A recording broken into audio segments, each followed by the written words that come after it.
I know how hard it is for felons to get that second shot. I'm living proof. I try to encourage them when they come home that, the past is a thing of the past. Don't let one or two things trigger you to go backwards.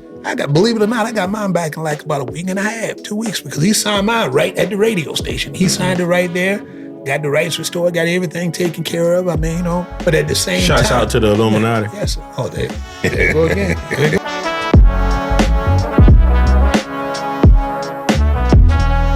Hello, everybody. This is the one and only. What's good, y'all? How y'all Bass, doing? aka Big Gene, whatever you want to call it, and I'm here with the one and only Shahid Shabazz. Hold on. So I don't get no introduction. So you gonna cross all over me like that, right? So I don't exist right now. Is that what you're telling me because you got company? I mean, I know your personal barber and everything. Let's go. Since we're going to be rude and interrupt, the company. Ain't no take two. Okay. Well, ain't no different takes. It's just one take here. Okay. All right. You want to take okay. Would you like to introduce yourself? Did I ask to introduce myself? Go ahead and introduce yourself. No, I'm good. I was waiting for you to do it so I can cut you off for cutting my introduction off. You don't have that right to say anything right now. We ain't even introduced you yet. So I'm the guest. How do you feel that you have the right to do anything in here? I'm the guest. See how people treat your company? Yeah, I'm going to send him the invoice. What? Treat company like you gonna invoice me? What? For what? It's free. Y'all know I don't do nothing for free. Well, that's against 1996. Baby, you messed that whole party up. You couldn't DJ. You couldn't promote. This has been our relationship since day one. Exactly. But of course, I'm Mass, aka Big Gene. Cool DJ Foot. Y'all already know. If you don't know now, you know. And we got a special guest today, the one and only Shahid Shabazz, the hair doctor, Mr. Allusions himself, Mr. 5 million followers, Barbershop King, the last week I did. The real estate king, all of that. So welcome. Believe nothing is stupid. Welcome, Shahid. Appreciate you, brother, for having me on. Hey, it's great to have you here. We go way back, Like old car seats. You know it, Done known you for, most of my life. You couldn't drive when I met you. Yeah, exactly. Wow. Exactly. Really? Yeah. And I think you were fresh out of prison. Tell my business right off the jake, huh? Hey, that's what you hear. Business out there now. But what I will say is one of the most inspirational people that I know, Appreciate that. When you start talking about coming from the bottom, building yourself back up, taking your bumps and your bruises and making the most out of it. You like the poster child for that. So, very inspirational. Yes, he is. Definitely big in the community and helping out. And man, I think, it may be good for people to kind of hear a little bit of your background. And so if you don't mind, Mr. Shabazz, some of you might know him by Mike, but his name is Mr. Shabazz. But, if you don't mind just sharing a little bit of your backstory and kind of where you came from to where you are now, Yeah, I got Mike. you. Yeah, Mike. Whoa, both of y'all going back. I might as well go back with you. I guess to start off, I was born down in Petersburg. You want to go back that far? Hey, man. Hey, what else relevant to the story? I was born in Petersburg, and that's where it all started at. That's about the end of the story. I got started in Petersburg, and then my mom got a job in Alexandria, so we moved up to Northern Virginia, and that's where I grew up at, in Alexandria, from time I was about 5 years old all the way up until the part that you just cut in so abruptly about prison. I was running this this dude already. Yeah. I was up there running the streets, selling drugs and doing just like everybody else was doing at the time. Got caught up into the fast life, materialistic stuff, just like everybody at that time. Yeah. And this was back in the mid 80s when crack had just hit the streets. I did not know I was working for the government at the time until I saw snowfall. I realized I was supplying a war. And that's the reason that they was letting us get away with selling drugs. I thought I was being slick, but they needed the money at the time. So we got caught up into everything that everybody got caught up in the late 80s. And I got locked up right after high school. I graduated in 90. I got locked up in 91. The first charges was 3 counts of distribution.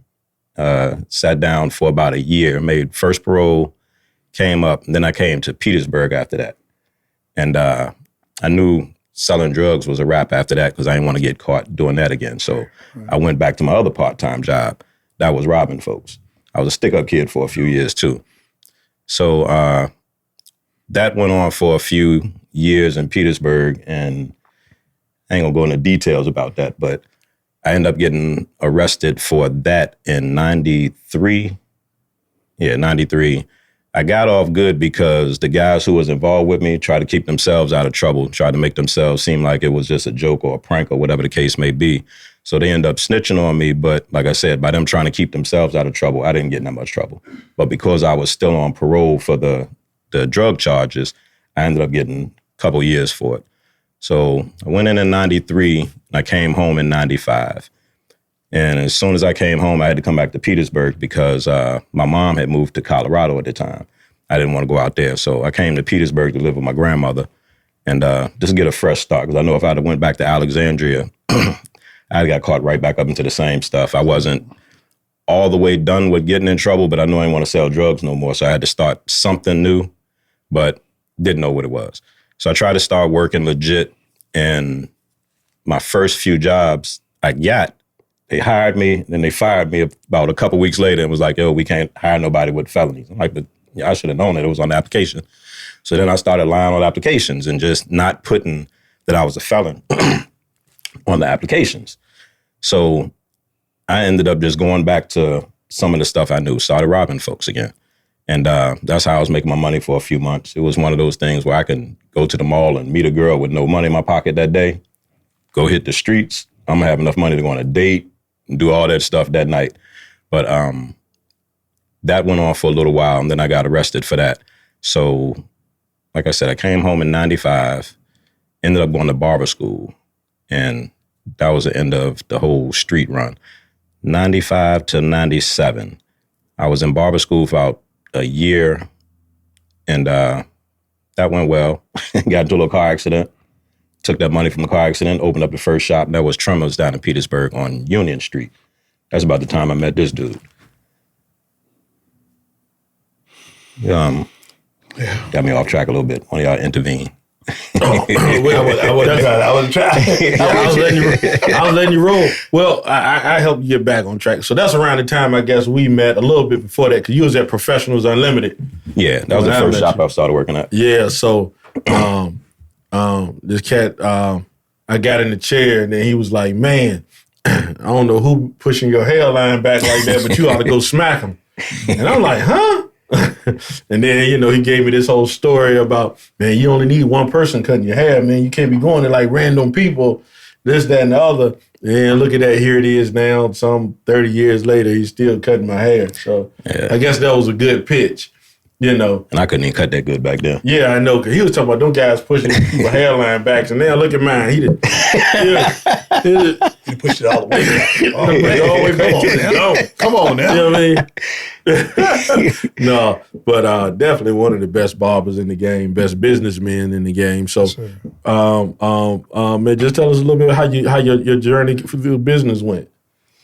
Once I got started in Professionals Unlimited, I was cutting hair in that shop, getting started, learning learning the game and everything like that.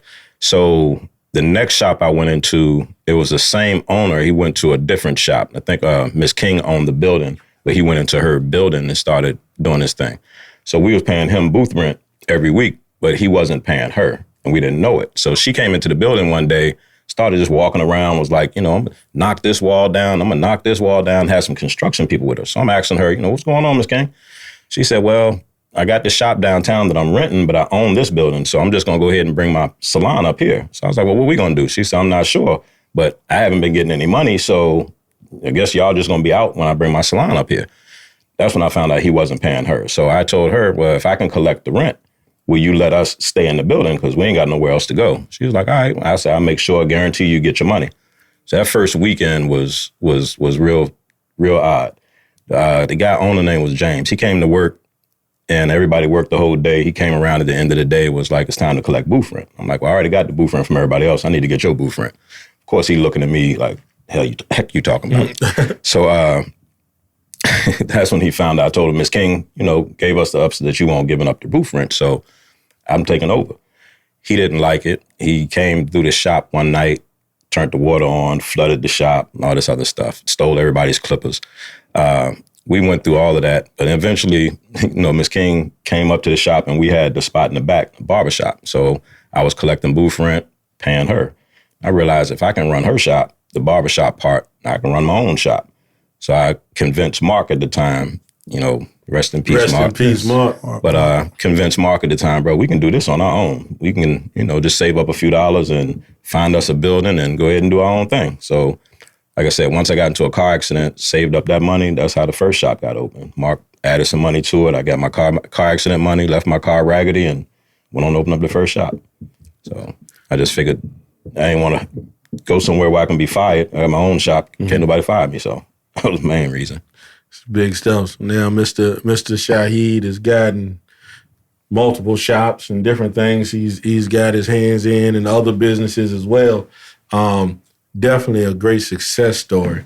Now one of the biggest things though, with my guy Shahid is watching his maturation as a person. What that word mean? Him maturing as a person, he definitely has come like an extremely long way.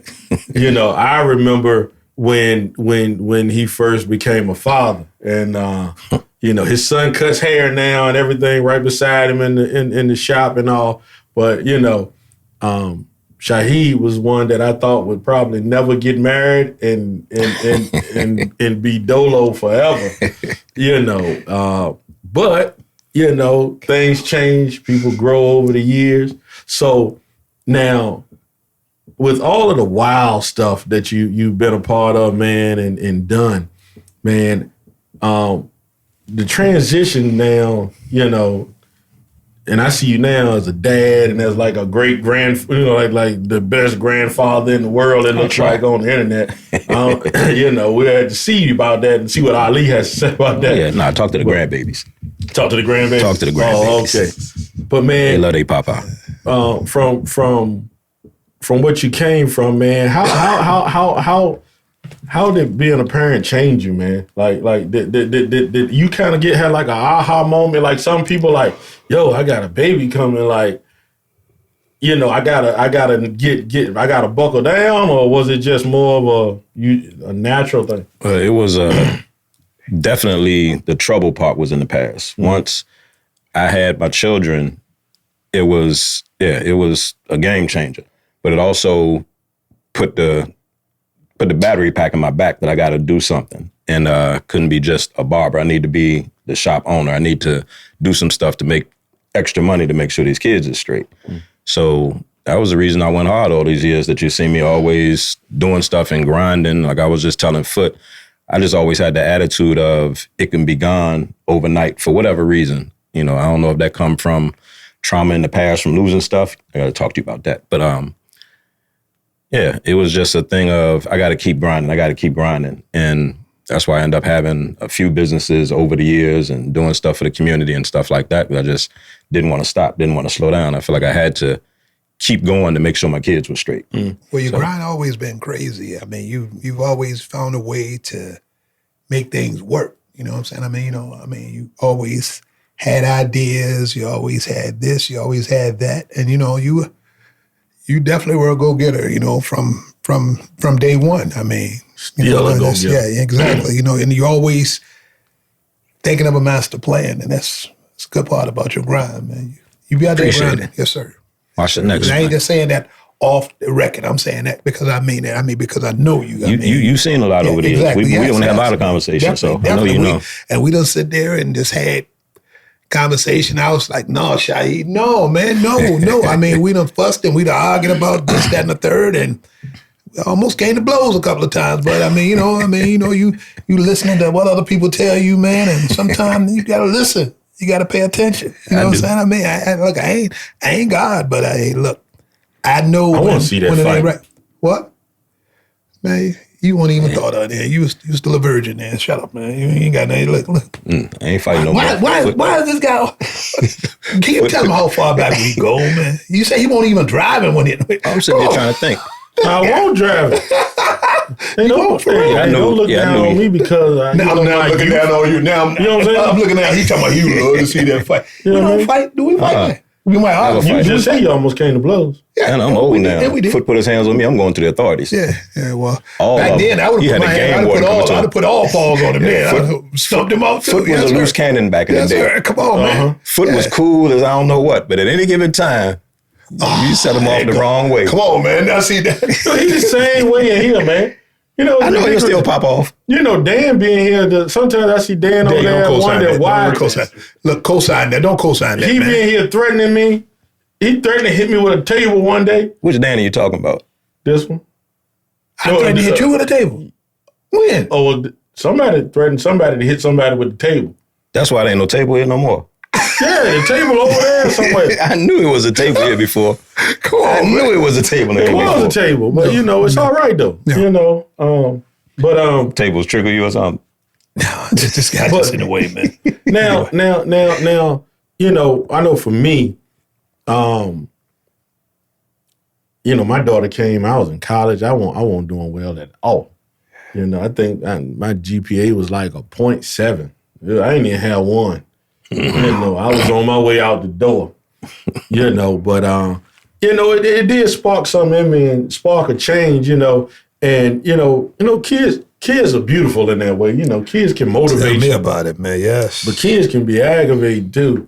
Yeah, you know, they can pluck your last nerve, man. Yeah. You know, but it was funny earlier today we were talking about this generation and how things are different. You know what I mean? Mm-hmm. Man, parenting in this generation is just it's a whole different world. Yeah. You know, for me, parenting, I imagine my parents, my mom raising me, it was different because we weren't exposed to so much. Mm-hmm. Like it wasn't as much out. Well, that part. It wasn't as much out. It was I ain't gonna say it won't out. It was just harder to get to. You still had inappropriate stuff. It wasn't as easy to get to. Where growing up, where our parents may have worried about you getting your hands on a Playboy magazine. Now, any kids you got, they can just hop on their phone and. Yep. I mean, forget the magazine. They got full flicks, back in the day, you meet a girl at a party, you get her phone number. You might wait a day or two to call her, and her parents might be on the phone, so her line might be busy. It might take you a few days to talk to her. Now you bump into somebody, get all the information, go right on their IG or whatever, and find out all the information you need before you even get to the next song at the party. Yep. Yep. You did full-scale research. Yeah. You know what I'm saying? Yeah, one of the many talents of Mr. Shabazz, he also has a daycare as well. So this guy, like I said, he's a serial entrepreneur. I told you, he always got something going on, man. Yeah. He's the first person I ever seen put one in a mall. That's exclusive. Yeah. That was crazy how that happened. We couldn't find a building. We couldn't find one now. You could be able to find one now over there in a minute, ain't you? Yeah. Because that mall is getting real scarce over there, man. It is and it ain't. They supposed to be adding on Kroger. Now the casino coming. They talking about the Apple store might be coming. Like the mall is old and decrepit, but realistically, it's the only mall between Richmond and North Carolina. There's no other mall between Richmond and North Carolina. So as much as people talk down about it, town centers. Yep. Everything else is town centers. You ain't got too many Walmarts between here and North Carolina. So people from down south come up here and they stay like you would go to D.C. They come to Colonial Heights because it has hotels, restaurants, Walmarts, clothing. And it's steadily building, too. Mm-hmm. Yeah, this is city to a lot of them. I don't want to talk about Colonial Heights. But that's how I met Danny, though, in Colonial Heights, in court. We were both in there for two different reasons. I put myself out there. That's more business. It's more business, right? We were in court. Yeah, I was in traffic court, y'all. Traffic court. Yeah, okay, continue. Yeah, me too. Okay. I thought I introduced you two guys. No, we were in court. And you did pretty much. No, we were in court. Yeah, you was in court, but you introduced me to him, though. Oh, okay. He was in court. He knew me then. He was a fan back then. You was a fan? You can tell the truth. You was a fan. Tell the truth, bro. You was a fan. Daniel laughing at you. You was a fan, bro.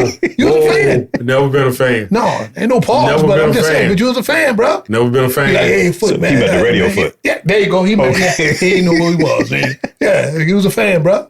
Why you looking? Give me that cheap look. Give me that. Hey, yo. Got him. Yeah, look. No, come on. I'm just joking, man. For real. Look. Oh, man. But, this Come on, man. called. Give it up, man. Give it up, man. No. It's cool.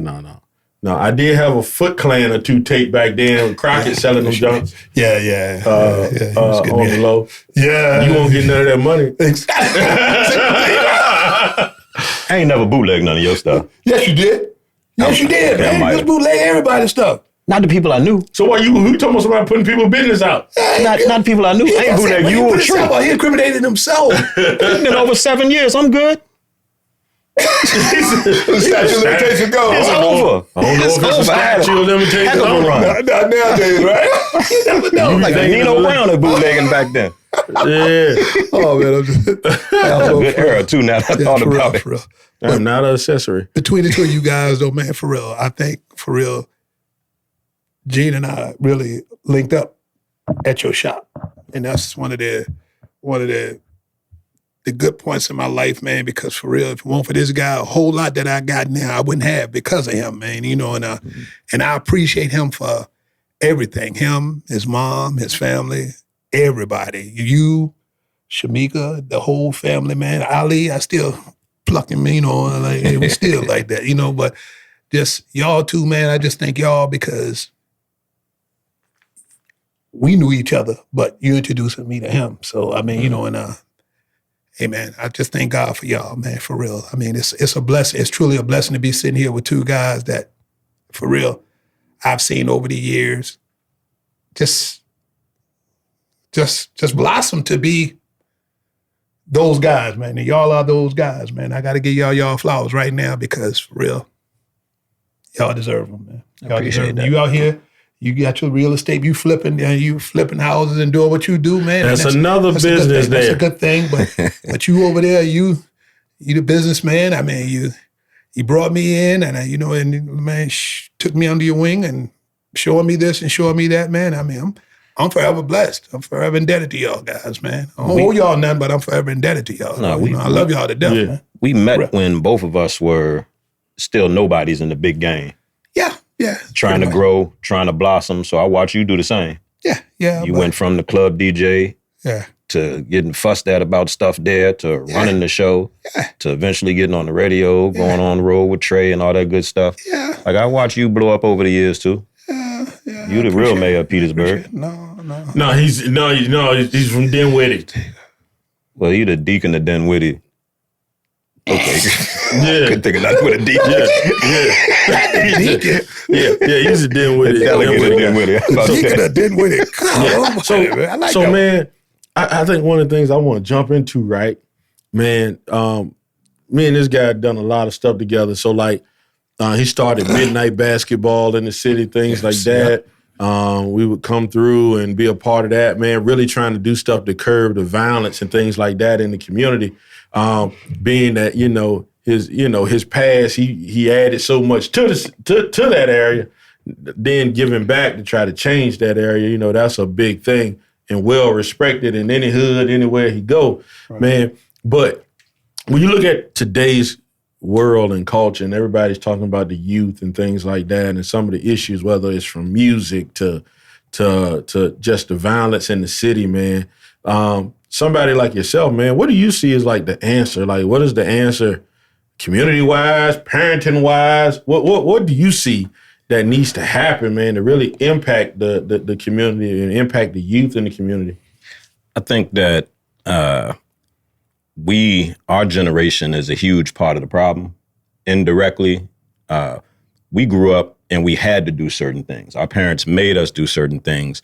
and we were forced to do things we didn't have. It was during the era that everybody didn't have the name brands and the extra stuff. So when we became parents, we were hard on, I don't want my children to go through the same thing I went through. I don't want my children to struggle like I did. And we provided everything we could for our children. And now that they've grown up, they've gotten used to these things. They're just the norm for them. So I think that we've raised a generation of spoiled children who feel like they're supposed to have certain things and feel privileged and entitled. Yeah, entitled is a better word. They feel like how when we were little, the only people who were entitled were rich people's kids. Yeah. Now our kids are broke, but have the same attitude of an entitled rich child. So we are a big part of the problem. We got to make our kids struggle. We are the first generation of, 100,000aires and millionaires of our generation. So we did everything we could to make sure our children didn't have to struggle. Now, when they get out the house, they don't know how to struggle. They get into their first problem and think they got going through mental problems and going through I'm depressed and stressed and got anxiety. We didn't know nothing about that when we were little. We had a few people that might have had certain things, but you just let him sit down for a while. He'd be all right. Yeah, nowadays, you can't function. These kids, they go through anything where they got to figure out something on their own, and they can't function because we've done everything we could for our children. So I think that we've handicapped a lot of them. So now they're running around emotional, spoiled, entitled, and we see the results of what's happening. So to say what the problem is, might have to start making these kids struggle a little bit. Go back to what we used to have to go through. So when they get old enough to go out on their own, it won't be a shock. So, I think that's going to be worse though, because the more that you try to give them a chance to struggle, the more I ain't gonna say rebellious they're gonna get, but the more they're gonna really try to feel like, okay, well, you ain't helping me, or this, that, and the third. And I mean, because when we were coming up as kids, half the stuff that they do now, nah, you wouldn't even remotely try to deal with that because they would, you'd had to deal with the consequences. But right now, nowadays, it's like, you ain't got to hit them, or you ain't got to do this, you ain't got to talk to them. No, that don't do good. That don't do no good sometimes, man. I mean, sometimes you ain't got to lay down the law, but I mean, you just got to let them know, hey, look, no, we ain't doing this, or we not going to have it. Sometimes you got to stand firm on something. You got to stand on it too. Because ain't no reason to, okay, well, I'm going to put you in timeout for 10 minutes. That 10 minutes be 2 minutes. I know because I got grandkids too, and I do it. And kids. Yeah. And they want everything right now. Exactly. We was talking about in the shop earlier. When we were growing up, we had layaway. That'll end up teaching you, when I got to buy something, I don't feel that instant satisfaction. Right. If I want these shorts, I may buy them in March and put them on layaway, but I might not be able to put them on until June. Yeah. So I'm not going to get that satisfaction until June, but I know that anticipation. I know that feeling. Right. They don't have that no more. Everything is right now. You ain't got layaway in the stores no more, I don't think. Exactly. No. So we were talking about that earlier. And how that one thing changed how, it's like, I guess the microwave generation or whatever. I want everything right now. Yeah. The children of today don't understand delayed gratification. Right. So it's everything is instant. So, back in the day, older generations understood the understood building, building wealth, ownership, paying as you go to get what it is that you desire to get. But we're in a generation now where we get, we don't understand that delayed gratification. So we get what we want and we beg for what we need. So it's okay, I'm gonna get it now and figure out how to pay for it later. I ain't trying to knock no business. People got businesses, they do what they do. But that's why things like Rent-A-Center and all these other places, man, errands and stuff like that, they became so big because people had a desire for certain things and didn't have the ability to wait to get them. So they're like, well, I can get it now, and I can get it now, and I can have it, and I'm going to pay on it and pay on it. And then when life hits them and they're not able to pay for it anymore, now you're in debt. Now you got credit issues. You got all of these things going on. But that's why I'm in credit card debt. Yeah, but not understanding delayed gratification, waiting for something. I think we talked about it this morning a little bit too. it's the same thing with relationships, you know. You get what you want. You just want to be with somebody. You just want to have somebody to say, I got somebody. Or I'm ready to get married or have somebody because, you know, I'm getting older. Or I just need somebody now. Or I want somebody in my bed to lay with, whatever that may be. But the problem is you still end up in a situation where you get what you want and you beg for what you need. Because now you get somebody in there, but then you're begging them to treat you the way you feel you should be treated or love you the way you should be loved. Ultimately, if you had waited and actually got to know the person, and actually got to see who they are, you know, you wouldn't be in this relationship where he popping you in the eye every other day, or you know what I mean, or you know, she's sleeping with your homeboy, or you know, whatever it may be, you know. But that comes from being able to actually recognize that, you know, there's something special about patience. You know, in the Bible it says, "Let patience have her perfect work." You know, but we're in a generation now that there is no patience. So we end up with people, and I know you're a business owner, so you see it. You may get younger workers and things like that, but now they operate, instead of operating in responsibility and building for achievement, they operate now on feelings because everything is emotional, is knee-jerk, as if I'm happy. You know what I'm saying? So now you're trying to manage a crew that operate in feelings. And you in a place where you trying to say, look, this is a responsibility. This is the business. This is how this has to go. And everybody's wrapped up in emotions. But true, like we said, when we were younger, your emotions didn't matter. Don't nobody care that you upset. If you ain't feel like going to work, you had to go to work. Now they got they give people days off, mental health days off. I would have never had that in my lifetime. Because it's all about the now. Everything now is in a situational place where some things that happen, it's supposed to be knee-jerk situations, but it's eventually, well, he was having a breakdown or this, that, and the third, or he going through something, or you use that as an excuse. But when we were coming up, no, I won't no excuses here, bro. You better suck it up and have your breakdown on the way home or something. Exactly. You get broke down when mama gets cry in the car. Yeah, exactly. Cry in the car. Cry in the car. Cry in the car if you want to. She'll hit the brake, turn over, and what you say? What you doing? What you doing? Yeah. You better shut it up. Shut it up now. Wake up now and just Your mentally dad don't wouldn't feel do like nothing. Dad wouldn't do nothing. He'd just if dad come home, if dad had to take care of the situation, oh man. You had a dad. Yeah. I know, right? I don't know nothing about that. Both parents, yes, sir. That's another reason that when I had my kids, I was like, my dad, man. I'm always going to be there. Yeah, my mom was the say all, do all. End of story, you know what I'm saying? Dad wouldn't even say it because dad was the breadwinner. So, you know, if mom said it, no, that's where it went. Now, I know I mentioned it the other week, man, but you know, man, when you look at your kids, right, and just in general, you know, everybody has a picture or a desire for their kid, right? But a lot of times the picture that you have ain't what you got. You know, they don't line up with what you see, you know, maybe where you want them to be. You know, you realize that these little rogue individuals, you know, they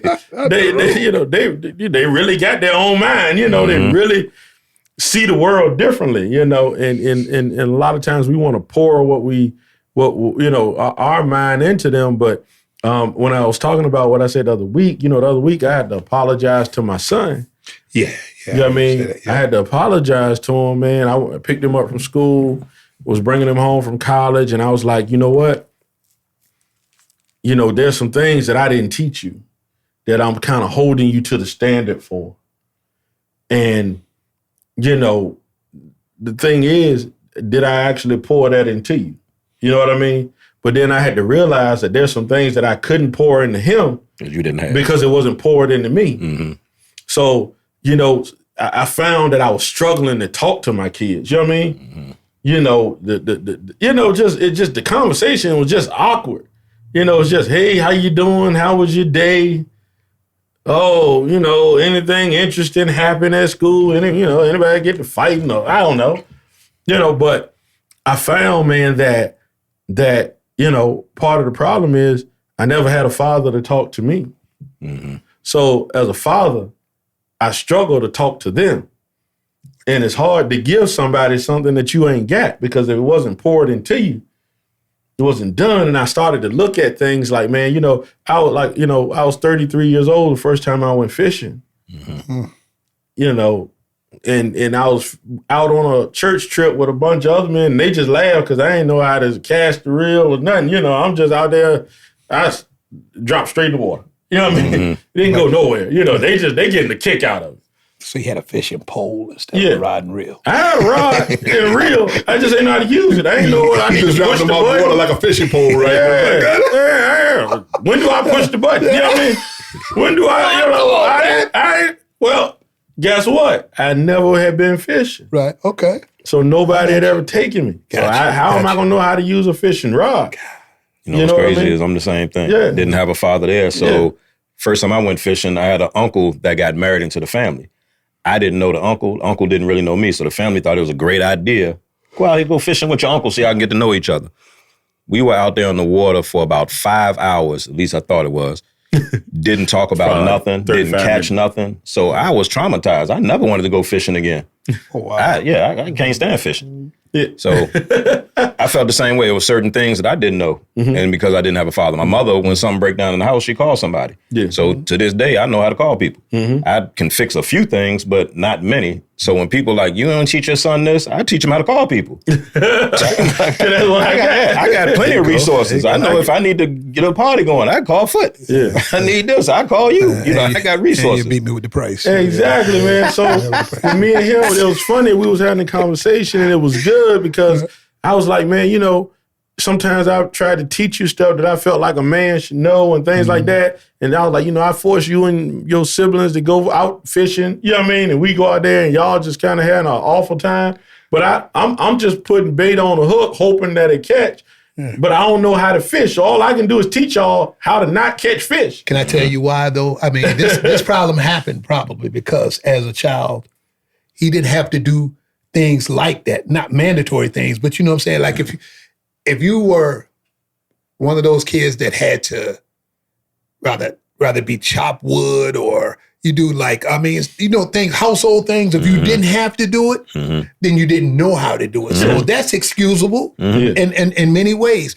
But you got to look at the kids. But the question is it excusable? Because what happens is you get kids. Exactly. And let's say the kid looking for that from you, and you ain't got it. But they get it from their neighbor. I mean, they'll get it from a kid in the neighborhood. Like, okay, say like me personally, we never had to chop wood or none of that stuff like that. But when they had to chop wood, it's like, oh man, I like doing that. Let me do that. Let me do that. And you want to go out here and just because you didn't have to do it, you will go out here and do it. So, I mean, there have been times when you probably wanted to go fishing, but you didn't go fishing because you didn't know what to do when it was time to go. So it's understandable. That was one of them things. And to teach your kids how to go fishing or to teach, to learn some of the things that you didn't learn as a child is perfectly fine because if you didn't learn it then, in the time where we were coming up as kids, then okay, your kid might, one of your kids, your youngest son might go out there and man can cast off like a pro, you know what I'm saying? So, I mean, it's all in what you learn as a child. So you can say that, but you can also, there's a way where you can just say, okay, AZ, I didn't teach you this, I didn't teach you that, or blah, blah, blah. It's understandable, bro. I mean, so some things like me, I didn't have to teach my son how to DJ. He learned on his own and he 10 times better than I am now. Yes, he is. Yes, I agree.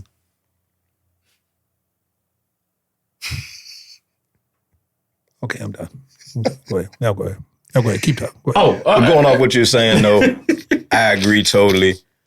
If you don't learn it, you just ain't gonna know how to do it. But I also had resources. I ended up getting Mark to take Ali fishing because I knew Mark was a great fisherman and he loved going out there. So you got resources around you. That's that country living, though. Just resources. If I don't know how to do it, I might not know how to change a tire. But if I know you do, I might say, hey, Foot, next time you get a flat, I'm going to send my son over there. So can you show him how to do it? I'm just use the resources around me. But I think sometimes the problem is, and one of the things I had to check myself is when you have an expectation for them to know things that you didn't give them. Right. And you have an expectation for them to have a skill set that they don't have. And, it took me all this time to kind of realize it. I remember my daughter my oldest child, when she would say your firstborn. You know, so the original, as she calls herself. The rest of them bootlegs. Yeah. So when she was in college, and I remember fussing about a couple of things, and she was like, "It's not my fault. I don't know." You know, and I had to think about that, because what I took as commonplace in my life and in my knowledge is not commonplace in her life. You know, that's one of the things. Big thing, counseling 101. Common sense is a sense that's usually wrong, because it's all person centered. It all depends on your viewpoint. What's common sense? You know, common sense ain't that common. No, it's not. What's common sense in the projects of Richmond is not common sense in the suburbs of Chesterfield. You know, what may seem like a car passing by in Chesterfield, in the projects might mean run. You know, so those are two different things. But I had to really assess that in talking with my son. Like, you know what? There's some things that, you know, I'm kind of holding you to.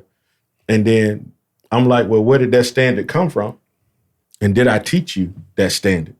And, well, if I didn't teach you, who taught you? And if I can't pinpoint any of that, then, you know, I'm out of bounds.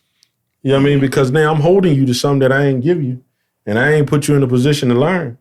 You know? But that also, there's another way to look at that. That also shows him that he went out and learned. I mean, not that you taught him, but not that you didn't want to teach him, but he went out and learned on his own. That goes to show you that he has some type of drive, some type of determination, because he went out there and he tried to do that on his own. And you can't teach him everything, because Exactly. you don't know everything. You may know how to fish, you may know how to change a tire, but you might not know how to cook. Sure. And if he goes somewhere and eat and is impressed with cooking, you can't teach him that, but you can point him in the right direction. So with this college life right now, he could come home right now and go right in your yard and teach you some of the things that you probably said, okay, I didn't even think about that. You know what I'm saying? Because he gets more exposure now. Exactly. There you go. He's exposed to something other than mom and dad. He's around people that he might be sitting back watching, just watching, and be like, you know what? I can learn that at home. You know what I'm saying? Well, you know how It might be animals or something. He might become a veterinarian. Like, I didn't know I had interest in animals or something. You know what they say? Some things are taught and some things are caught. Yeah. But I had to check myself with some things, because how can they catch it if you don't throw the pass? So, you got to make sure that, you know. I would say other exposure. Just like you said, he's in college now. So he may sit down with somebody who, just an example, his roommate father might be own a veterinary place. And then he started talking to him about that and realized, I didn't know I was interested in that. Exactly. You couldn't have taught him that because you don't know nothing about being a vet. I kind of compare it sometimes to like sports parents, because y'all see that now with Little League and all that. Yeah. And, you know, sometimes people want to live through their kids. Yeah. You get a what lot I'm of peer saying? pressure too, though. It's a lot of pressure. So, you know, and me as a coach, you know what I mean? I see that a lot, because you'll see parents, man, jumping all over kids. This, you sorry, you this, and you should have did this, you should have did that. Living through the kid, not understanding that if you didn't give it to them and they ain't got it, you know, you might have had it natural. That kid might suck. Yeah, or you may not have had it, because you got a lot of parents who really didn't have it. Right. They won't like that, you know. But they can tell you how to do it. Over the years, that story has evolved into something where, you know, it's like Al Bundy syndrome. Right.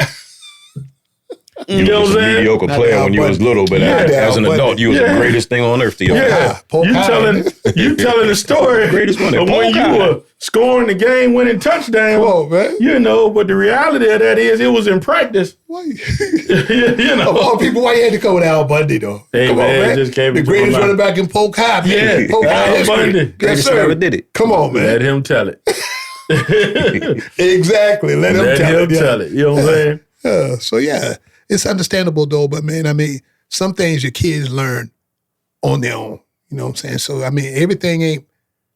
It's understandable what you're saying, but everything ain't meant for us to learn. And you can't feel guilty that you didn't teach them. Exactly. So you shouldn't feel guilty about that. I mean, I understand. And you manned up and you stood up and you told him straight up what he needed to know. So that's a good thing though, man. But he knows in his heart of hearts, anything else when it comes to the business mind, he knows good and well, hey man, I can just ask my dad. You know what I'm saying? I mean, because they know where you excel at as opposed to you. Because you out here, you'll read a book, you'll read 1,000 pages of a book, but yet still, I can go out here and give you a rod and reel. You might think it's a fishing pole, and you might, like you said, you might drop it off the side of the boat. And you got a boat. You might drop it on your boat, man. Is this what you're supposed to do? Why you got to put my business out? Yeah, you putting ours out there. So, yeah, you go ahead, get your fishing pole and get you a rod and reel, whichever one you want to do. If you feel like you want to stop your boat, drop anchor, hey, put your fishing pole out there, man. But if you want to ride and reel across the lake, I can show you. I mean, I can show you. So I can feel like this. It's a teachable moment. We can have that. Okay. We can have a teachable moment. So let me know. Thanks, Pops. Yeah. You make me sick, man. Had a father and son moment. Had a father and son moment. He'll show me how to catch some fish. You know what I'm saying? You taking them off the hook yourself, though. I was traumatized. Hey. I don't want to go. Huh? I go on the boat ride, but I ain't doing no fishing. Come on, man, for real. I ain't doing no So fishing. you go out there and sit out there 4 or 5 Enjoy hours the at a water. time and just sit out there and just in the middle of nowhere. I don't go. I like going on the boats. I like the water. I love the But it water. is going They on give the me boat. peace. If they take you out fishing on a boat, I mean, like if you go out there. Cool. We went to Costa Rica. My boys was I like, do have a hilarious story about Shahid and water. He can't swim. Oh no, he can swim like a fish. He can swim. It just I saw this video and my guy jumped in this water. I think he was out the country. Where were you at? we was in the DR. He was in the Dominican Republic. He jumps in the water and he just swims himself on all the way across the water. So then he decides he's going to swim back. But a whole herd of cattle came to graze or whatever or drink in the water. Out of nowhere. Out of nowhere. They had the little rope that you jump across. Yeah. I jumped across, but I forgot to take my shoes off. I saw the rocks at the bottom. In my mind, I don't want to go down to the bottom because the rocks look sharp. So I'm going to keep my shoes on. I ain't think about my shoes going to weigh 40 pounds once they get wet. Wow. So I swam across, was wondering why I was so tired. Couldn't understand it at all. Started swimming back. No, got over there, and like you said, the cows came from out of nowhere, went down in the water, and just stopped. Started using the bathroom, drinking the water and everything. It had to have been about 40 of them. I came from nowhere. And I'm like, all right, swim back across this water. Luckily, it was kind of going downstream, and they were down at the bottom, but it was just still a nasty thought. Peeing and pooping. But then that ain't the whole story. Yeah. I get to swimming back across. Mind you, I'm already tired from going across the first time with the heavy shoes. Now I'm going back, and I get about halfway across, and I didn't think I was going to make it. So I flipped over and started doing backstrokes. Just going backstrokes. And then I felt like I couldn't go no more. I couldn't stroke one more time, and I didn't know how close the bottom of the water was, but I knew if I had put my feet down and the bottom wasn't there, I ain't have enough strength to keep going. He said, So I'm like, help. I said, help. He calling for help. These dudes up here laughing. They thought I was joking. One dude hopped into the water, walked over and grabbed and him by stood the up and arm was like, bro, stand up, man. Water was about 2 feet. Yo, but the crazy Almost part died is, in 2 feet of water. What the crazy part is, when the dude stood him up, he was holding on to the guy's arm like he was gonna. So he just holding on to his arm like, like a abuse. Like he's from the English Channel or something. Man, I was scared to death. I'm like, the dude just walked over to him and stood him up. Like, every time I go out the country, something crazy happens. I broke my ankle one time. Got to swimming with cow doo-doo one time. Oh, wow. Yeah. But the life and times and adventures of Shahid Shabazz. Yes. I can tell you stories for days. Oh, yeah. So, man, one of the great things about it, though, is, and you owning a barbershop, man, is you get to hear everybody's business. Mm-hmm. And y'all, I know you talk about the shop a lot, Allusions. I go there, this guy hooked up my wonderful beard today, if you see it, You telling my story. Tell them the mustache story. Well, see, I'm gonna go ahead and tell it. Get it. We in the barbershop. I'm shaping his mustache up. Other people in the shop telling stories. He starts laughing. Right when I got the clippers over the top of the mustache, cut one whole half of his mustache clean off. That man don't even smile at the barbershop no more. Come on, man. He laughed like this in the barbershop now. Oh, man. Yes. Yeah. I tell him, hold on, Shahid. Hold on a minute, man. Wait a minute. Yep. Yeah. Man, he could have my mustache off. I went to school looking like I had stitches. Oh. Come on, man. Really? You know how hard it is to get a mustache when you that age. Keep it. And he done chopped my joint off. No, you chopped your joint off. Nah, that's all right. But you know, man, one thing about it is, you know, barbershop is usually the life of the party. Mm-hmm. You know what I'm saying? So like, man, he knows everybody. You know what I mean? He knows everything and know everything that's going on. He called me one day.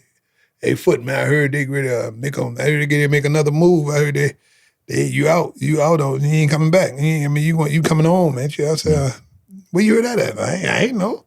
Sure enough, the gossip was there. I'm like, man, he said, man, I heard you was coming home. I'm like, okay, I'm coming home. All right, well, come on. You know more than I know, bro.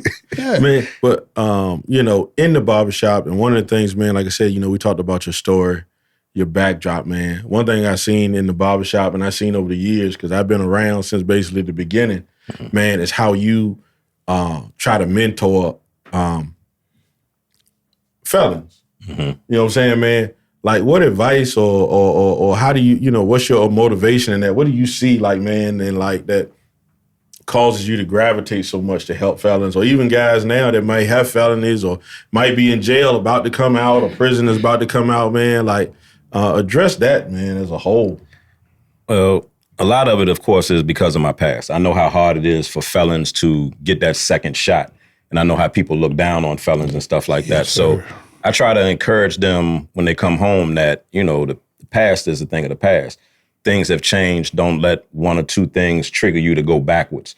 Just keep moving forwards. And it's harder for us. Like I say, as bad as it sounds, sometimes you got to lie on the applications when they ask about your felonies because people won't hire you, but you still got to feed your family. But realistically, some of the best people you can hire are going to be ex-felons because they don't want to go back. Some of them are going to be the hardest workers you ever found. If they're finished with the streets. If they're still mixed up into getting in trouble, then of course they more than likely still gonna get in trouble. But if their mind is made up that this is it and my life is over as far as the streets, that's probably gonna be one of the best workers that you're gonna ever get. Yeah, but it also speaks to you as a person too, because if you ain't sometimes you ain't gotta lie about no, you know, if you were a felon, hey, I'm living proof. I mean, you know, hey, I went out here and I told you and I talked about it and was talking about that. You know, getting your rights restored and everything. I mean, you know, and I was working at the radio station and Clovia came to me. Shout outs to Clovia. She told me, she said, Foot, I need you to help me, you know, with these people, you know, try to get these, you know, get everybody to get their rights restored. And, you know, and I think it was in McAuliffe or somebody. It was somebody that was out there then around about that time. Yeah, we doing it at the same time. Yeah, it was doing that. And she told me to go with her to the, you know, and just talk to some people and tell the people, you know, what was going on. And I was like, yeah, I'll do that. There ain't no problem. I mean, when I did mine, though, I got my paperwork. Believe it or not, I got mine back in like about a week and a half, 2 weeks, because he signed mine right at the radio station. He signed it right there, got the rights restored, got everything taken care of. I mean, you know, got all the letters and everything. I mean, it was a blessing, but at the same time. Shouts out to the Illuminati. Yes. Oh, there you go again. There you go. But no, you know, and more so than anything else, man, my mom was more or less the driving force behind that because she told me straight up. That was a moment I'll never forget because she said, look at God, look at you. You got it straight, you got it right. I mean, and you did what you had to do. You came home, you didn't even turn to backward. You didn't even look backwards. You just went on out here and did what you had to do. And to this day, by the grace of God, that's why I keep being who I am and trying to be right by everybody, try to do right. You know what I'm saying? I mean, because you know some knuckleheads out there. It ain't always easy to do right, though. Yeah. Well, I got so tired of telling the felons to lie on the application that I got on the board to get that line actually moved off of applications. We were on that ban the box. Yeah. I was on the original board of ban the box to get that removed off of applications. So we got a great thing started with that, and they removed it off applications. So we were bigging up with felons for that. It's a lot of occupations, a lot of jobs that you can't get as a felon, but there's a lot of them that you can. So we just try to put people in the right direction, give them the right mental mindset that, you know, I can remember coming home and feeling that feeling of everybody knows I've been in jail. Everybody feels a certain kind of way, but it was just a paranoia. So I know how they feel about that too. Don't nobody know you just coming home. You know what I'm saying? So get your start and don't let your past dictate what your future will be. Because if you know what you did and you know you done got over it, you ain't got to worry about what nobody else think about that. So, you know what I'm saying? So how do you address those guys though, man? That, you know, in the common theme, right, is won't nobody give me a shot. Ain't nobody gonna let me get a chance. Because some people don't want that shot. They don't want to do nothing. They come home and they feel like their life is over. My life is ruined because, hey man, I'm a felon. I got a flag on my record. You know what I'm saying? That's because you ain't trying to do nothing about it. You ain't trying to do nothing about it. When I came home, I had to get myself together because, man, for real, I had hurt my mom so bad, you know what I'm saying, that I had to feel like, you know, hey, man, you got to get this right, bro. You got to get it right. So, yeah. But on the flip side of that, you got a lot. Like when I came home, I literally was trying. I was trying to work, but they wouldn't keep me. Either I couldn't get the job or they wouldn't keep me on the job. Yeah. But I felt like I still had to eat. I still needed money. So I felt like I was forced to go back to doing, you know, what I knew how to do to make money.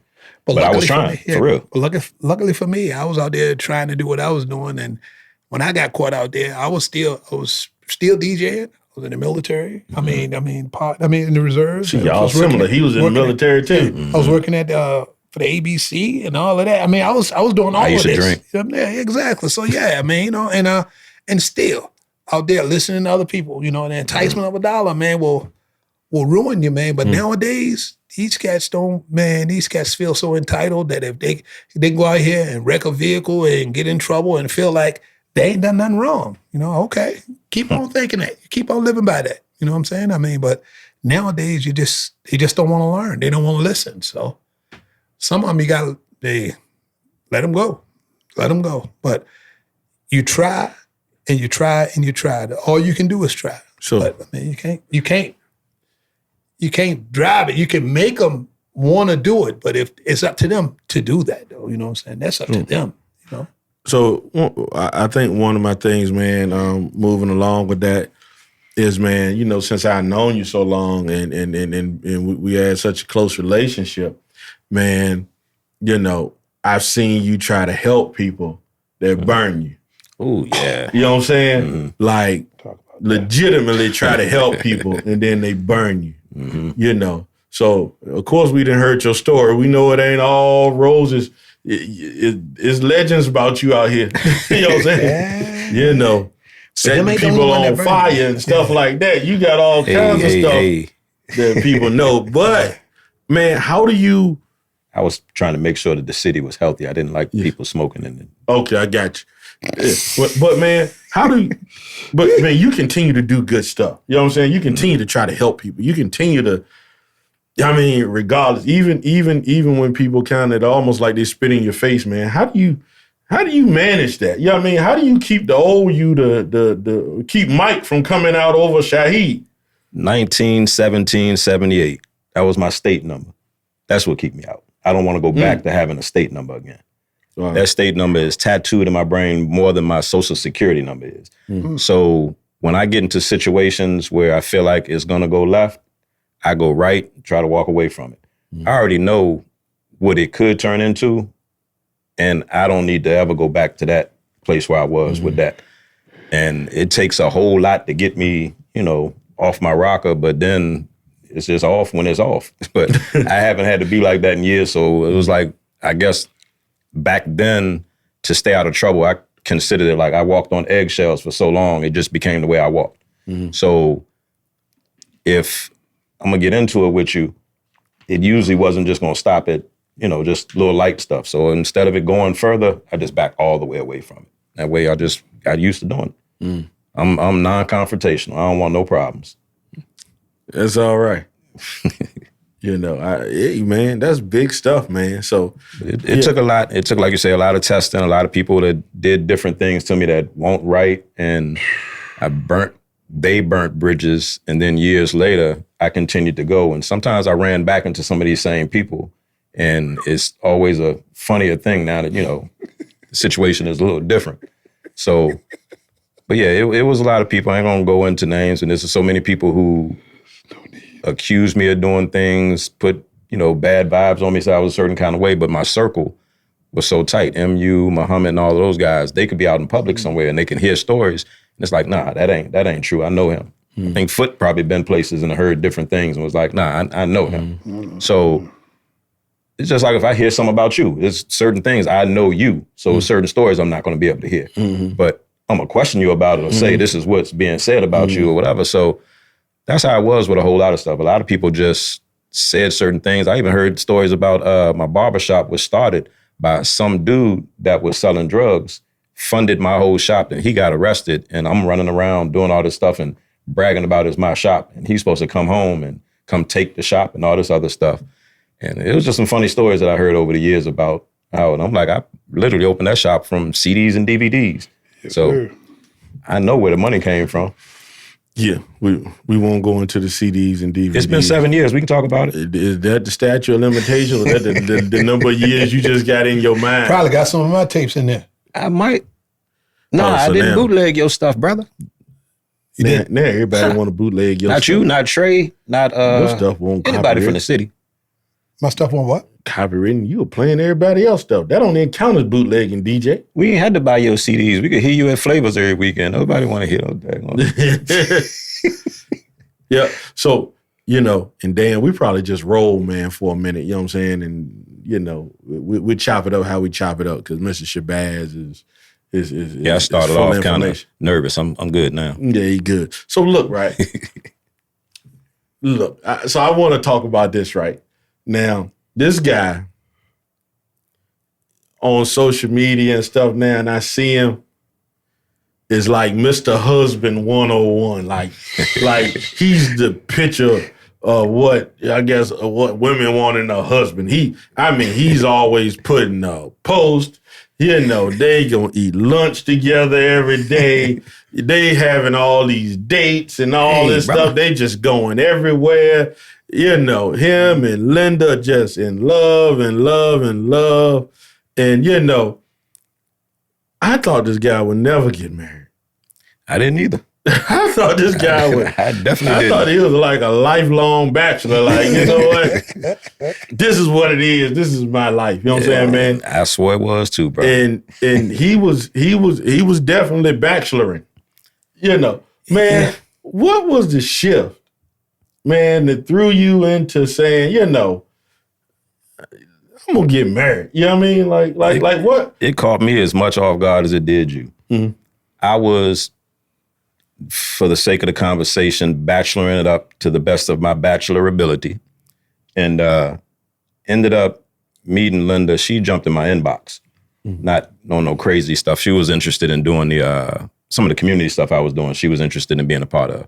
So I went through, started looking at her pictures and everything. I was like, she's kind of cute. So conversated a little bit, conversed, whatever the word is, and ended up going to Uptown Alley. And like I said, I had a few friends that I was dealing with at the time, but we ended up bowling, I think it was 2 games. And I think it was by about the 6th or 7th frame of the first game, I told her, I'm going to end up marrying you.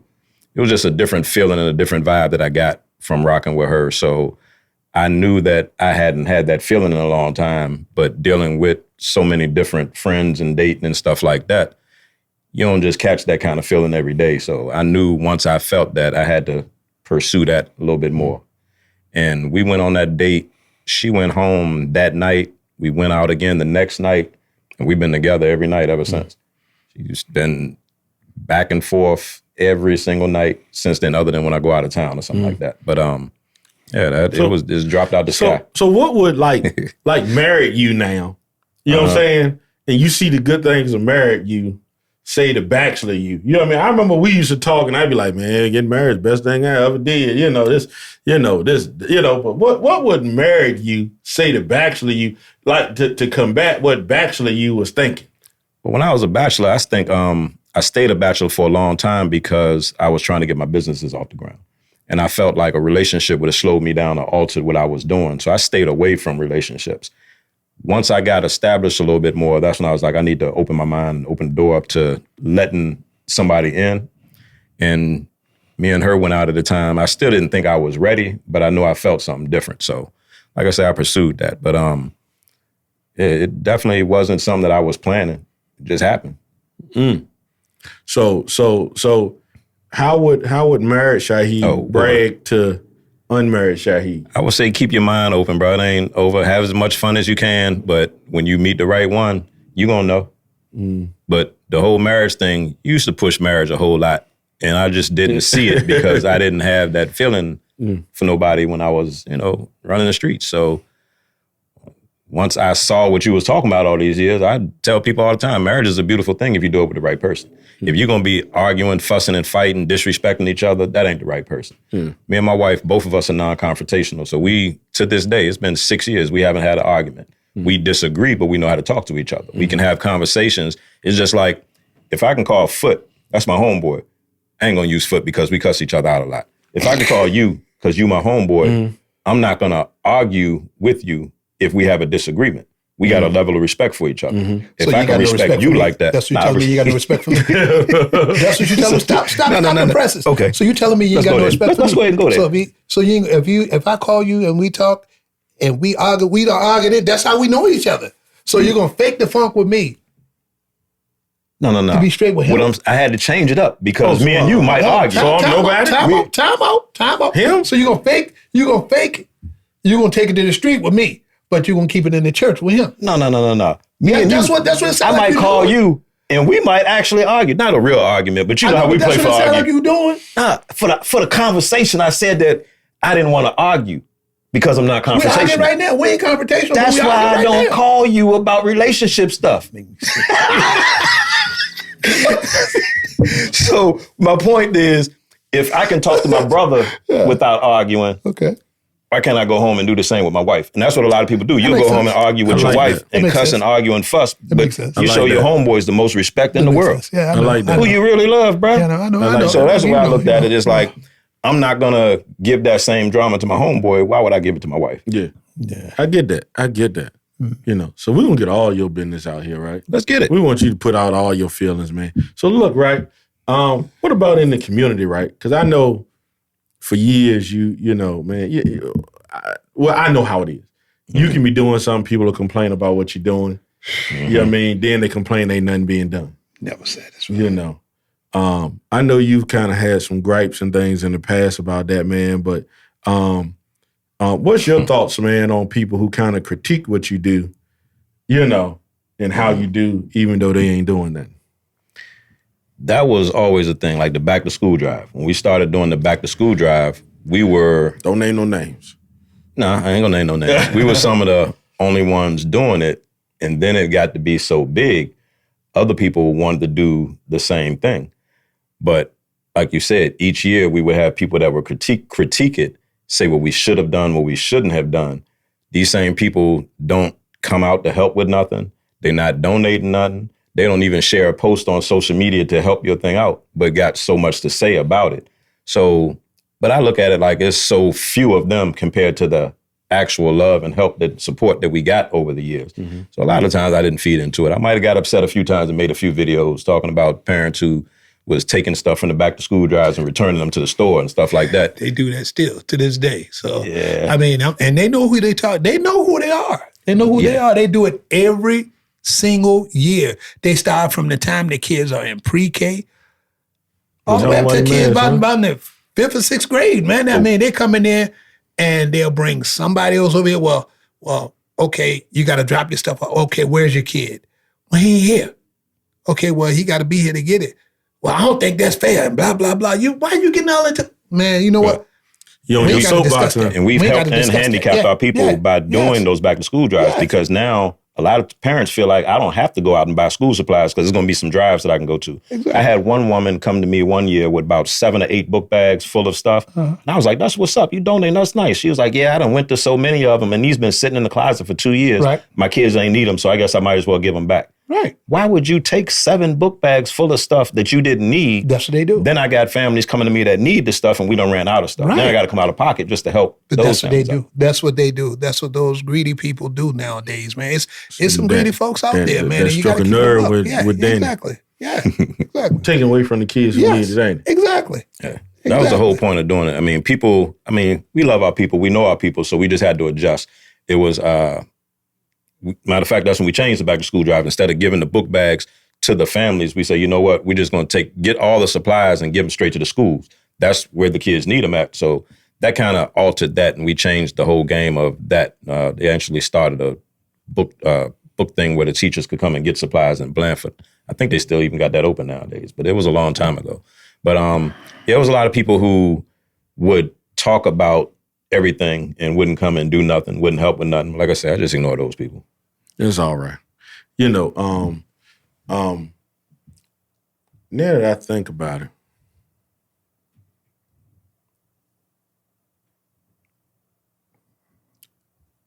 you played a big part in a lot of stuff. You had me doing some illegal stuff as a juvenile. It's been over 7 years. Talk about it. You're in the statute of limitations. It wasn't all the way illegal, though. I had them selling watches. And now the Chinese people on social media giving up all the secrets, so we won't do nothing wrong. You being racist now? The Chinese people? You know what? I mean, they're saying this from they're people in China. What do they call them? They're not Chinese people. Hey, but now China people, Asians. But now we have mass watches. Yes, sir. Yes, sir. This has been brought to you by shameless mass watches. Get them. Mass watches. Get them. Yeah. See, he went from selling bootleg Jacobs to he had some. I mean, we met on the side of the highway. He was in college about 80 miles away or something like that. We would literally meet about halfway and pull over on the side of the highway, and I give him a case of watches. He give me the money from the last batch of watches. He go back to college. I go back to Petersburg. And this was in between his visits back home from college. And that's how he was making some money in college. And that's how I got a few extra watches off. Come on now. Yeah. I got people that still got those watches from back in the late 90s. Really? That one dude said his watch broke. He took it to a shop. I think you took a bootleg watch to a shop. Oh, man. That was wild. That's crazy. That was wild. True story. Okay. Yeah, but hey, This man got his own watches now. Yeah, Ain't that exactly. something? Yep. Hey, mass watches. MASS watches. I usually have mine on, but I've been kind of monitoring my sleep. Me too. Yeah. Foot don't ever wear his, but The that's all color right. scheme of the day, but I wear mine when it's time to wear mine. I really do. I wear them when it's time. I like the fact he named him after his kids and his wristband, family. Huh? I like your wristband though. Yeah, I do too. The way. Yeah, definitely. Yeah. Way ministry. Yeah. So talk about where yours. You got yours on? Huh? Okay, all right. Come I on, just want to make sure you had yours on. G check me. Wait. Yeah. So, right. We don't need to G check you. I can check you. I want to check you, man. All right, here we go. We're going to be moving some furniture in here. You know what I'm saying? 2 bulls in a China He's taking me back. 2 bulls. Take him back. I remember when you got married.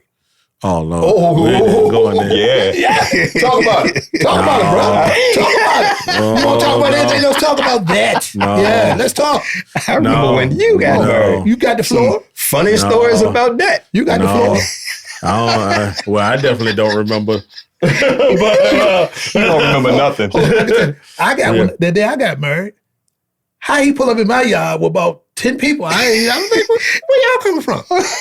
Man, I mean, anybody give you no invitation, man? He brought the I whole do got stories about both of y'all everybody. getting married. Everybody barbershop. I mean, everybody from the barbershop was there, and I'm like, We all popped up at your house. y'all did, and I appreciate that. That's To some this good day, food man. y'all had, too. Yeah. Huh? That was some good chicken y'all had. I remember that. Oh, man. That was in my pre-delivered days. Yeah, he was.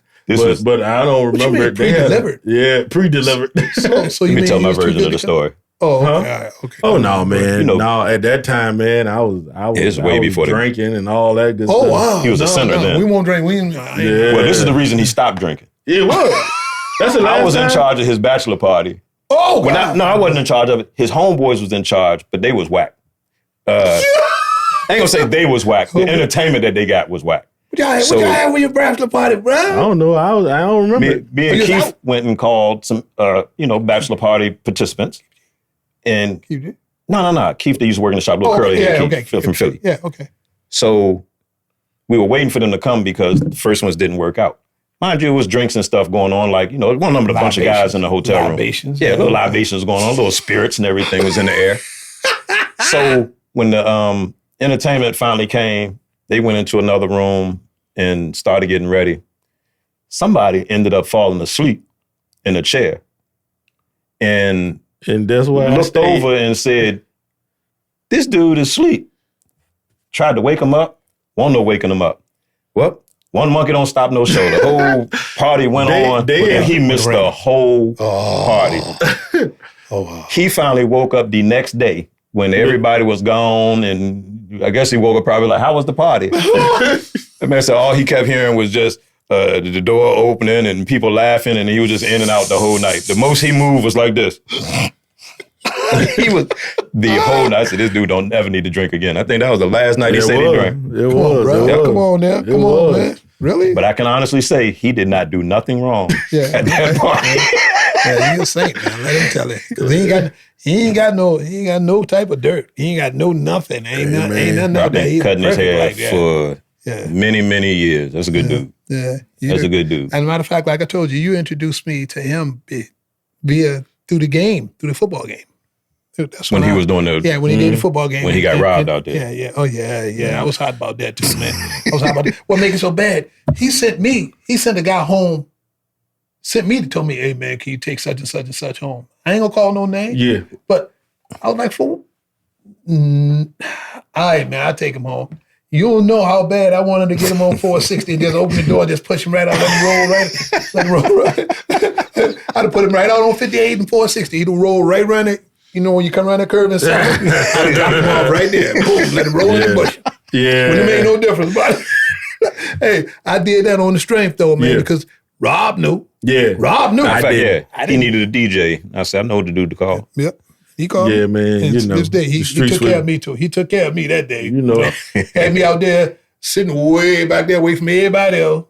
Hey, man, I think I introduced you and Rob too, didn't I? No, I knew Rob. No, me and Rob knew each other. I knew Rob. You know, I knew Rob from the mall. Long time. Shoe store Rob. Yes, sir. Foot Locker Rob. No, You know? Pastor Rob, Cowboy Rob. Yes, sir. We taking him back. Yeah, all that cowboy stuff. Yeah, but it's that barbershop has introduced a whole lot of people. Was the glue to a whole lot of stuff in this city. Mm-hmm. So, and like I said, man, we just running through because we'll let them chop it how they chop it. Yeah. But man, you have diversified in business so much, man. Like you know, like I said, when I met you, you were just paying booth rent, cutting hair. You know, now you're in so many different veins and so many different avenues, man. What motivates you in that, man? What would you say to people that's not in business? Like you got multiple businesses, but what would you say to people that aren't in business or scared to get in business, and why they should or why they shouldn't, or why they should do more? Business, having your own business is not for everybody. Everybody's not built to be a business owner, but anybody can be a business owner. My motivation is being scared of being broke again, being scared of struggling and scrambling again, because I know the last time that I did that ended up sending me back to prison. So my whole thing was I didn't want one thing to fall. So I was like, I always heard you had to have 7 streams of income if you wanted to be a millionaire. So I knew that one business wasn't going to kick it, 2 businesses wasn't going to kick it. And I tried to strategically open up stuff that I don't have to put a whole lot of time into. If I invest in something, I can't spend a whole lot of time. I'm older now. I got a wife at home. I just can't run like I used to. So if it doesn't make financial sense without me spending a whole lot of physical time, I just can't do it. But those are the things, man. My motivation is just being scared of struggling and scrambling again. Plus, I got to the point where I like helping people and helping others do stuff and growing and stuff like that, even though my therapist said that I got to stop playing Superman to everybody because that cape done got heavy over the years. So, So you Superman. What do you mean by that? Trying to be there for everybody, trying to be the connection for everything. And when something goes wrong just say it in a business, if something goes wrong, instead of trying to figure it out, they might be, let's call Shahid because he got the answers. I've made myself too available over the years, too accessible, and took pride in saying, hey, if you need something, give me a call, I got you. And over the years, it just grew and grew and grew to be a whole different monster. So I had to I have to kind of fall back from being in that position. That's going to be a hard thing because I'm just so used to being there for folks. Mm-hmm. So. Yeah, so you one of them guys that don't sleep a lot. Not at all. I wake up at about 2 or 3 o'clock almost every morning and can't go back to sleep most nights. Always our brain don't stop. It feels like I can't say I got voices in my head because it's only my voice, but it don't stop talking to me.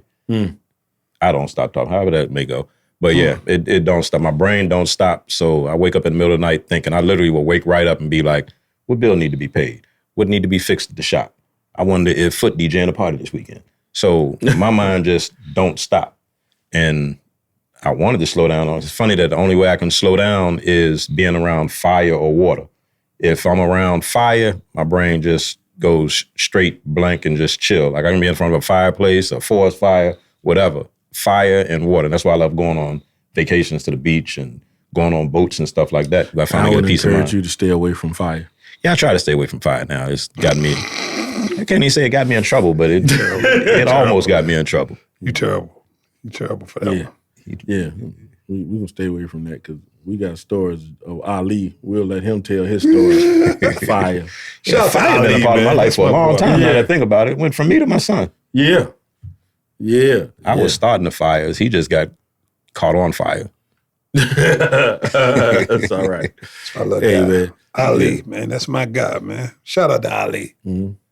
Yeah, man. But look, man, what's the plan for the next few years, man? What would you like to see Shahid doing? You know, man, you Mr. Famous on the internet, so you know, man. I used to. Everybody follows you. You know what I mean?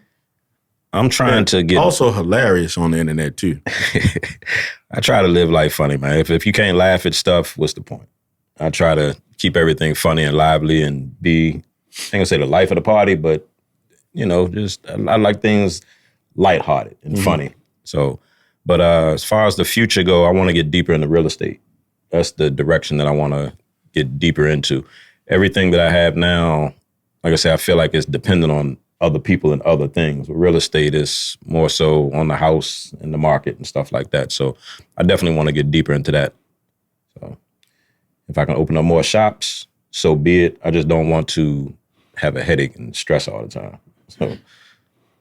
Okay. Well, man, it's been fun, Mr. Shabazz, and it's been real. So, you know, I'm gonna give my. You know what? Your what? You can get your what? I got a name. Close it out. I got a name. Close it out. You close it out. Okay, y'all. We appreciate y'all, man. We thank y'all so much. And this whole entire podcast has been brought to you by Mass Watches. I thought you was gonna let me talk. Mass Watches and Allusions. Allusions Barbershop. And Allusions. South Park Mall, Washington Street, Petersburg, 2 locations. We get you, baby. And my New York Knicks, who gonna sweep? Absolutely not. No. Who gonna sweep the Detroit Pistons? Turn that trash off. How you let him sit here with that on anyway? I don't even know why. What? Die hard, B. Die hard. You like the Sixers? That's how they usually die hard. Mass and you Watches. like the Bullets. I'm the Lakers, man. Mass Watches. He said the Bullets. You telling your age. He took it way the West Bullets? Unsell days. The Bobby David. He took it all the way Alex back. English? No, he ain't play for them, did he? No. I don't know. He played for the Nuggets, man. Come on, man. Get out of here. I thought he went there too. Okay. Quick, man. Quick. You follow Shannon Sharp. He talking about Lakers in 5. Is it gonna be that? Are they going real quick? Are they going? We ain't Who's it going gonna be? We ain't going all the way this year. Who's it gonna be? We ain't going all the way this year. Who's it gonna be? Early predictions. Dallas. Whoa. You like the Cowboys. Come on, man. We ain't even talk about that conversation. Nah. Give me quick prediction, bro. Huh? Quick prediction. Who is it gonna be? Beware. In the NBA Finals. You think Golden State going again? Boston and OKC. Sounds good.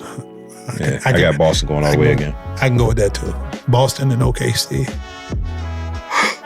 I think OKC gonna take it in 6. Okay, so that's my prediction. I'm giving it to you right now.